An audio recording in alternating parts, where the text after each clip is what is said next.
Hey guys, Savanum again, back with your Oblivion Elder Scrolls 4 LP. So yeah, just a couple things I forgot to mention in my last video. While I clear out this room, I'm playing this in the exact middle difficulty of the difficulty slider. And let's see what else. There was something else. Oh yeah, I'm gonna post in the video description my rig, my computer that I'm gaming on, just to give you guys an idea of what hardware I'm running. Okay, so pick this lock after killing the rat in this room. Also loot that skeleton. Nice little stuff. Get some scrolls off this guy and the key to the door. No need to lockpick it.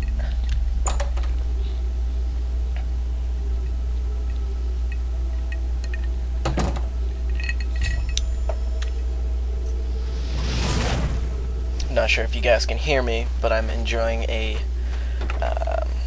seltzer water vanilla. Yeah, it's vanilla flavored seltzer water. It's actually really nice. Definitely recommend it. Yep, lots of heavy armor in that chest back there. Won't be needing that. And there are rats running away from something. What are they running away from? Oh, well, let's light him on fire for sure. And it's at this point that I remembered that I wanted to start taking the rat meat for alchemy purposes, and the more flesh off the zombie, so I'm going to do that.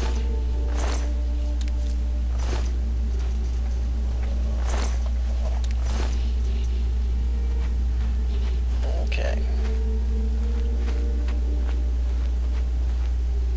And I believe one rat in this room. Oh, nice. Oh, nice little destruction skill up.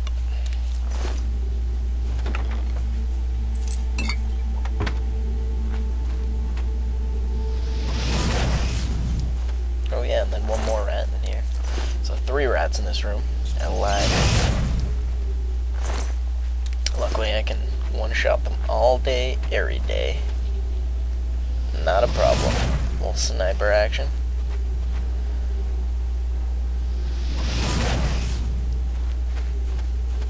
Gonna grab some food off the ground here, because I'm sure that's so hygienic.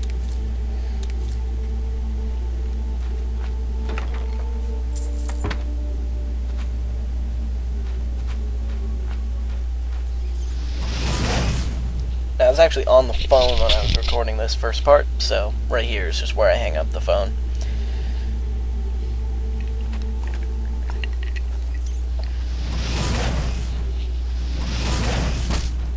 Yep. And of course I'm able to play Oblivion much better when I'm on the phone than when I'm not. So there you go. Heal up.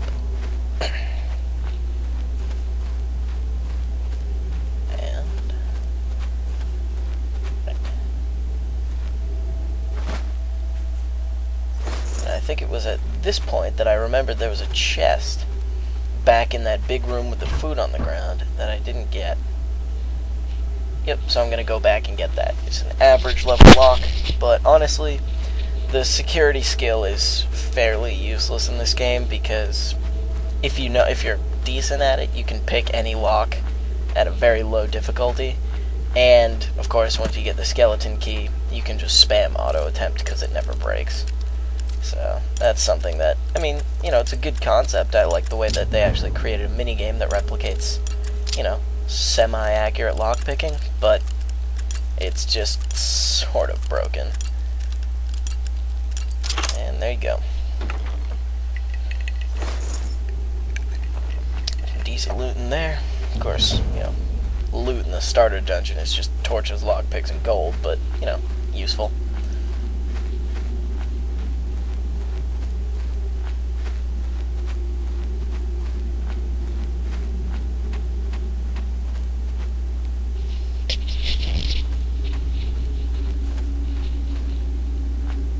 Get some wisp stock, or I'm gonna try to. These things are notoriously hard to gather at lower levels alchemy, or lower alchemy levels, that is. I know how to speak English good. What?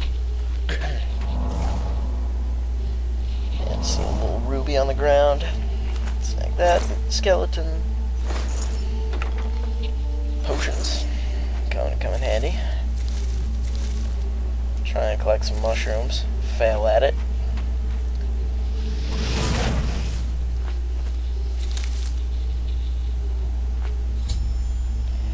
A little tutorial on hotkeying. Super helpful in this game. Definitely recommend hotkeying like there's no tomorrow, because, you know, it's really difficult when you're in the middle of a battle to just fucking open up your inventory, switch to your spell menu, select the spell you want, etc. Alright, just saved up real quick.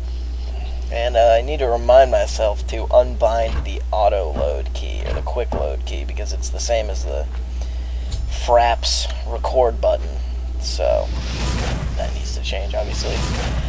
You saw a little tutorial on how to go into stealth mode, but obviously I am not going to be stealthing. So I decided to ignore it and just spam fireballs at the guy. It's fairly successful. He exploded. Gonna grab these alchemy ingredients, a novice mortar and pestle, little alchemy tutorial there, grab the rat meat, and I think I also picked up some sort of fatigue poison off of that crate as well. Grab the loot, and I'm gonna do some alchemy.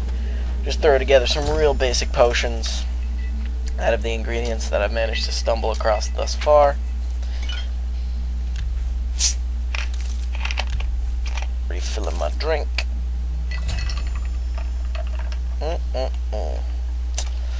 Another alchemy tutorial. This one I actually read because I didn't think I'd ever read it before. A little restore fatigue. Now put together damage health. Damage health potions, super useful for especially stealth characters with bows. Poisoning your arrows is a great idea. And you can hotkey your potions, so that when you just press that hotkey, it'll auto-poison your particular weapon you've got equipped. Alright.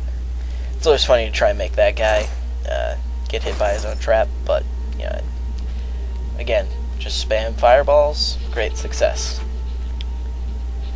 Thought that rat was alive for a second. Had a little double take there.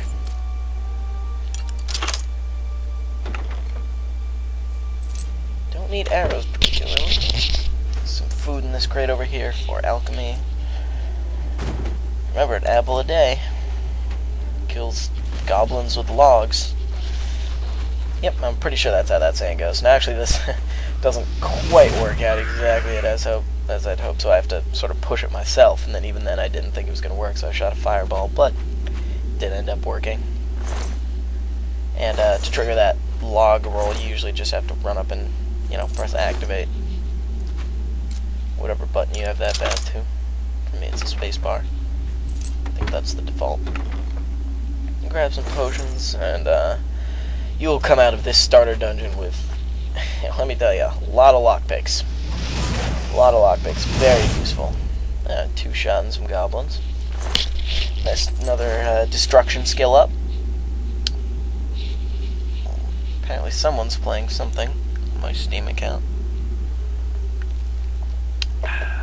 Didn't see that goblin at first. Usually there's a guy who's a lot closer to my edge of the pit.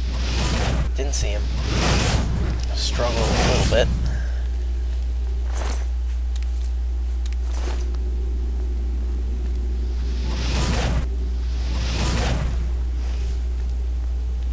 That guy.